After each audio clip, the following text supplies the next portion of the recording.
Hello, we are here welcoming Alisher, a Toronto-based student at York University, to the Pedestrian Space Global Urban Heat Media Lab.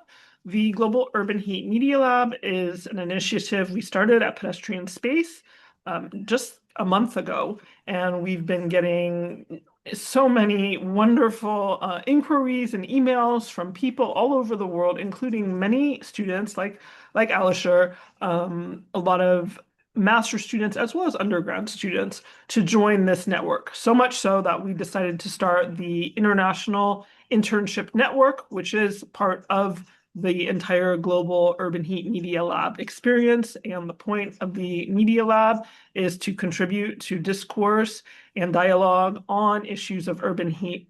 So I'm really happy to be talking with Alisher. He brings a really great academic and research background, focus on urban planning, public space, transportation, and community well-being.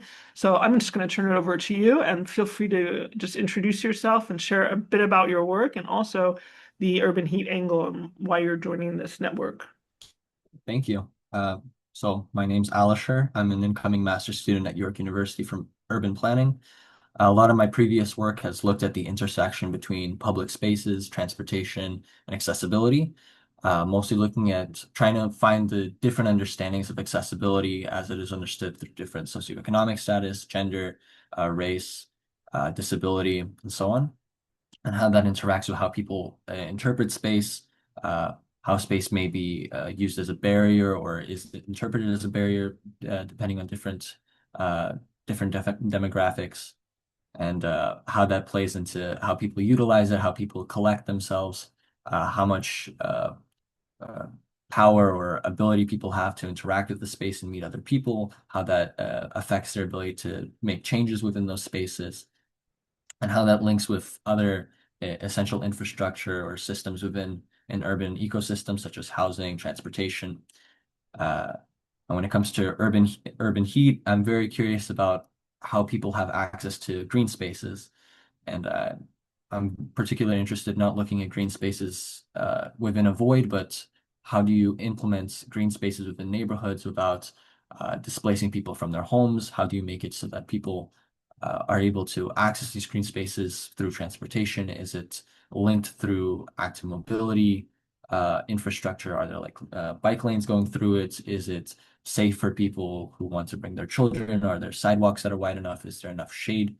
Um, so trying to understand all these intersections between uh, a person's background, their context that they're coming from, and making sure that those people who need space, uh, like green spaces and access to shading and access to community, are actually able to still get those spaces without having to face certain sort of hidden obstacles to a major demographic. Uh, And because I'm in urban planning, I try to look at like larger infrastructural projects. So for green spaces, I'm looking like green corridors or parks, stuff that if the city or private developers implemented, are they doing it responsibly? Are they doing it with public consultation? And it would be even better if we can create spaces where it's more bottom-up development. So you have uh, neighborhoods come together, congregate, because most neighborhoods know what the problems that they have. They know they identify like the solutions that they want. So it's important to have those spaces where people can get together comfortably, safely, and discuss this, empower themselves, approach governments, or be able to participate within those consultations and develop the green spaces that they want, that they can use every day. So that's the angle that I'm coming in for urban heat and planning. It's really great. I really like the focus on the bottom up potentials too, and your focus on community well-being. When you wrote originally, you wrote, I'm particularly interested in exploring urban heat through the intersections of public space, mobility, built form, and nature. This is so great to me because this is coming out, this program and this media lab is coming out of a bigger program I'm developing at Pedestrian Space, the Sustainable Urbanism and Planetary Health curriculum, which is built on 5 modules of built environment, community, mobility, nature, and public space. And as we know, there are so many intersections between these, and urban heat itself, the interconnected the internet connectedness of urban heat with these five modules that you also reference is really clearly manifest in your work and your approach.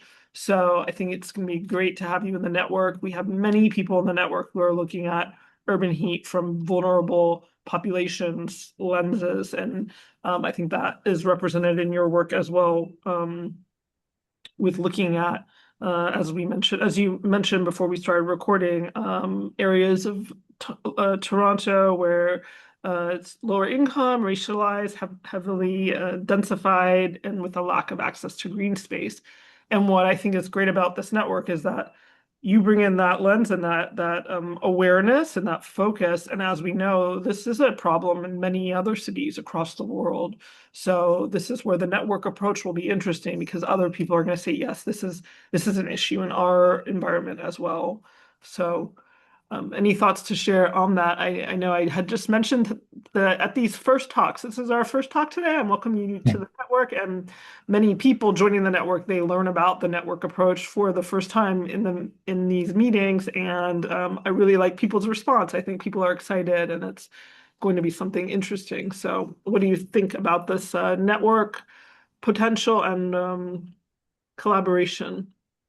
I think it's very interesting. I think one of the things that initially drew me to the project or like to pedestrian space was exactly because it seemed like it was a very collaborative and bottom up kind of approach because you're having a bunch of students and like local academics and professionals get together and try to discuss from their own context what do they see on the ground. And I've been doing a lot of reading this summer, try to do a lot of reading this summer about what it is to have like a successful neighborhood. Within what I'm reading, it's in the North American context, but a lot of it comes down to like you need this intersection between a lot of like different things, but most importantly, you need spaces for people to come together and talk and collaborate so that you're not within these echo chambers. And so that when you get together with other people, it's a lot more nuanced. It's a lot more, uh, you learn a lot more. The other person learns a lot more, and you come out of it a little more empowered. Uh, Maybe not entirely accurate, but you build those social networks, and the more social networks there are, the more bottom up approach there is, the better. So it's exciting. I'm very excited to talk to a lot of people. Great, Alisher. Well, I'm really happy to welcome you. I love a community engaged approach. Your work is really interesting. It's also exciting. You're beginning your master's program, right? Master's of Yes. Studies Planning. So I think this is really exciting also to be joining this international network at the outset of your master's program. So welcome. Thank you.